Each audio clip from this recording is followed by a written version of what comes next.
On Saturday, April the 17th, 2021, we say a final farewell to His Royal Highness Prince Philip, Duke of Edinburgh. He has been a great-grandfather, father, husband, and companion to Her Royal Highness, Her Majesty the Queen, for over 7 decades. He has paid tribute to the British people by performing a duty of loyalty to his wife, the Queen, and by default to the country of which she is the constitutional monarch. Descended from Queen Victoria, the Duke of Edinburgh chose to relinquish claim to any title when he married the Queen and opted to take the name Mountbatten, which originated from his grandparents on his mother's side. It is interesting to know his bloodline included kings, queens, princes, and yet he gave it all up for love. He was born Prince Philippos in Corfu from his Greek father, Prince Andrea of Greece and Denmark, and his German mother, Prince Alice of Battenberg. The Villa Monrepos of his birth looked grand enough on the outside. However, on the inside, the only place considered even remotely hygienic for him to be born was on a dining table. Exiled at 18 months from the country of his birth due to a failed campaign of aggression towards Turkey, his father narrowly escaped a firing squad following a military coup, and the family travelled on a British cruiser where the young infant was confined to an orange crate, and somehow they ended up in Paris. Although they had no money, they were fortunate enough to have a wealthy family, his aunt from the Mountbatten line of the child princess family. They lived on family charity for a number of years. When he was 8 years old, Prince Philip's mother was diagnosed as having paranoid schizophrenia and confined to an asylum for the mentally disturbed. For the following 7 years, he had little or no contact with her, and it wasn't long after his mother was confined that his father moved to Monaco. His sisters all married and moved to Germany, and the young boy went through a few boarding schools before finally arriving at Gordonston in Elgin Moray, Scotland. This was the first place that the young prince experienced stability. He learned to be active, outgoing, adventurous. He learned to be self-reliant and how to be part of a team. During the holidays, he was still a bit of a nomad. There is a story that he would go to many grand houses where he would sign the visitors' books as Philip of Greece, and his address would always read, "No fixed abode."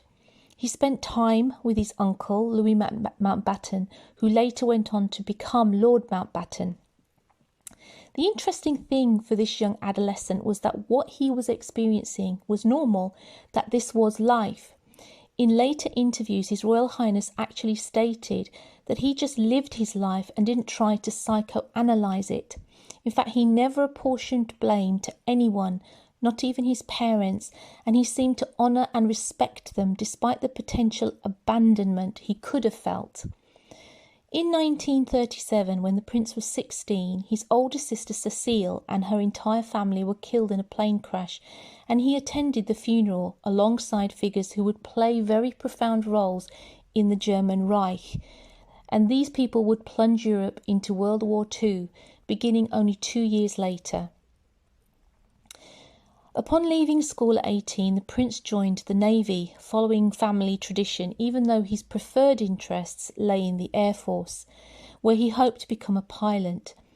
It was at Dartmouth Naval College during a royal visit that Prince Philip was assigned the task of looking after the royal princesses, where the future queen at the time was just 13 years old.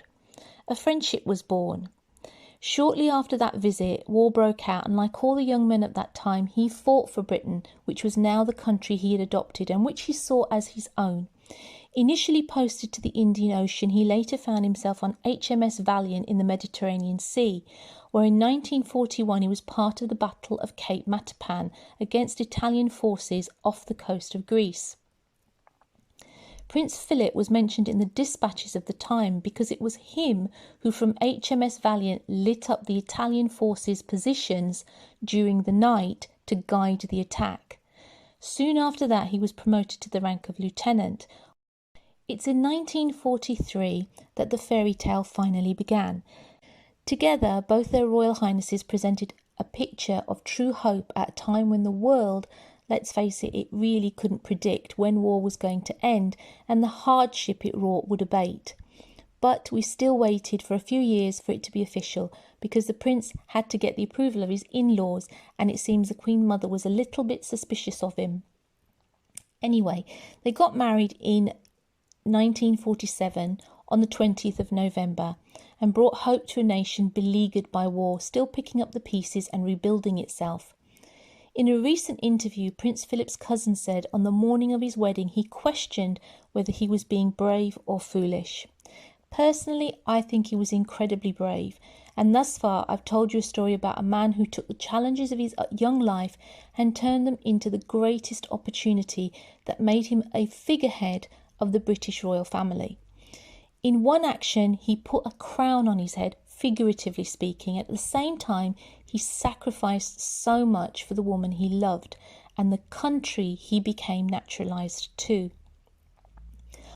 I'm sure luck played its hand too, but I'd like to focus on the prince's positive qualities which enabled him to overcome his ego, to arise from any feelings of inadequacy, resentment and self-indulgence.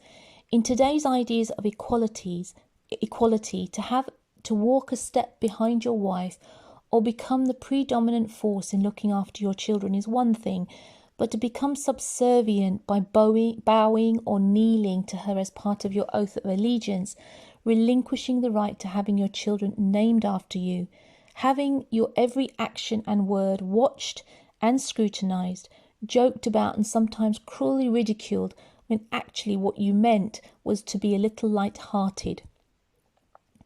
Giles Brandreth wrote in his book in 2004 about the marriage of the Queen and Prince Philip, and in it on page 50 he cites an opinion that the prince had which was, "It is a complete misconception to imagine that the monarchy exists in the interests of the monarch.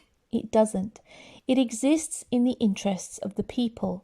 If at any time any nation decides that the system is unacceptable, then it is up to them to change it." He took a back seat so that the woman he loved could be a success, and he did it for over 70 years without a word of complaint. He stood back, but even in his rear position, he created the Duke of Edinburgh Awards to give young people a sense of responsibility to themselves and their communities. He has done a lot more, and you only have to look at his bio coverage to discover a lifetime of service. He has quietly supported the Queen, taken away her worries and acted as her pillar of strength so that she could perform her duty for her country, and in doing so, his duty to the British nation is without question the greatest example of integrity, nobility and resilience. Resilience is a thing that lets you feel the challenges, the kicks, the scrapes, the punches, the falls, and then lets you get back up and face another day. Money or status cannot compensate for the feelings of loss. It cannot put a plaster over a man's sense of his identity as a man unless he is secure in himself and, most importantly, in his reasoning and his reward for putting up and shutting up. Having never had celebrity and got it anyway, Prince Philip still never sought it. He just got on with his duty without courting favour or scandal, and so he has served his Queen and his country admirably. When you think of the child and what then transpired, what I observe is a life lived well, a life lived in the best possible way. So, Prince Philip, may your soul find peace in heaven and your memory act as an example to inspire. You will be sorely missed by a nation, but never more than by your companion in life, and for the Queen we pray she has the strength to enjoy your absence. I'm sure wherever your spirit may be right now, you'll be joining us in the first and possibly last of your own sentiments. God save our Queen.